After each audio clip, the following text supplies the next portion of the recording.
You ask Tiger to solve. This deals with linear equations with one unknown. The final result is x equals -6/5. Let's solve it step by step. Group all constants on the right side of the equation.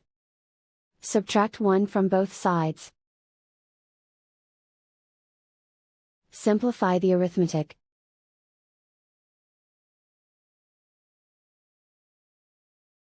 Isolate the x.